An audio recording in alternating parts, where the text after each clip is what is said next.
नमस्कार दोस्तों, हमारे संस्कार चैनल में आपका बहुत बहुत स्वागत है। आज हम आपके लिए लेकर आए हैं पुत्रदा एकादशी की पौराणिक कथा। पहले हम इसके महत्व को जान लेते हैं। इस व्रत को करने और कथा को सुनने और सुनाने मात्र से संतान प्राप्ति, पितरों को मुक्ति व वंश वृद्धि के चमत्कारिक लाभ देखने को मिलते हैं। आइए अब हम इसके पूजन की विधि जान लेते हैं। पुत्रदा एकादशी के दिन बाल गोपाल की पूजा करनी चाहिए। बाल गोपाल की प्रतिमा को पंचामृत से स्नान कराना चाहिए। धूप दीप आदि से भगवान नारायण की अर्चना की जाती है।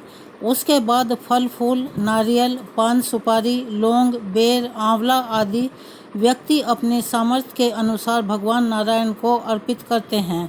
पूरे दिन निराहार रहकर संध्या समय में कथा आदि सुनने के पश्चात फलाहार किया जाता है। इस दिन दीपदान करने का भी अद्भुत महत्व है। आइए अब हम शुरू करते हैं एकादशी व्रत की कथा।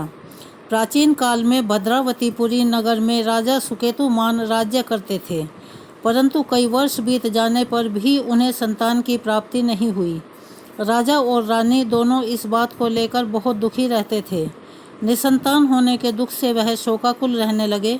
राजा के पितर भी यह सोचकर चिंताग्रस्त थे कि राजा का वंश आगे न चलने पर उन्हें तर्पण कौन करेगा, उनका पिंडदान कौन करेगा। राजा भी इसी चिंता से अधिक दुखी थे कि उनके मरने के बाद उन्हें कौन अग्नि देगा। एक दिन इसी चिंता से ग्रस्त राजा सुकेतुमान अपने घोड़े पर सवार होकर वन की ओर चल दिए।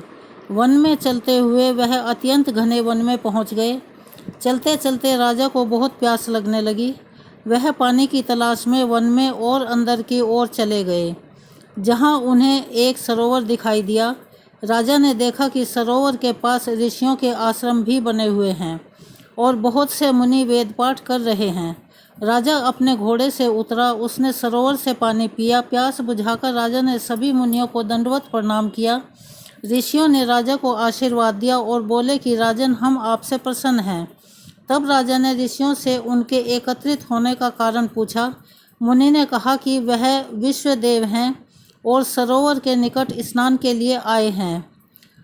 जो मनुष्य इस दिन व्रत करता है उन्हें पुत्र की प्राप्ति होती है, और वो दिन पुत्रदा एकादशी का था। राजा ने मुनि के कहे अनुसार पुत्रदा एकादशी का व्रत प्रारंभ किया। अगले दिन द्वादशी को पारण किया। व्रत के प्रभाव स्वरूप कुछ समय के पश्चात रानी गर्भवती हो गई और रानी ने एक सुकुमार पुत्र को जन्म दिया।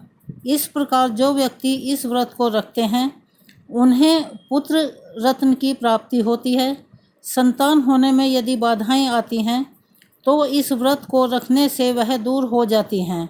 जो मनुष्य इस व्रत के महात्म्य को सुनता है उसे मोक्ष की प्राप्ति होती है। इस व्रत के नाम के अनुसार ही इसका फल है। जिन व्यक्तियों को संतान होने में बाधाएं आती हैं, जो व्यक्ति पुत्र प्राप्ति की कामना करते हैं, उनके लिए पुत्रदा एकादशी का व्रत बहुत ही शुभदायक फलदायक होता है। इसीलिए संतान प्राप्ति के लिए इस व्रत को व्यक्ति विशेष को अवश्य रखना चाहिए, जिससे उसके मनोवांछित फलों की प्राप्ति हो सके।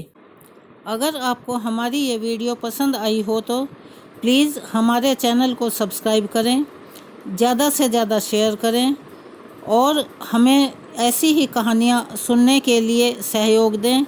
धन्यवाद।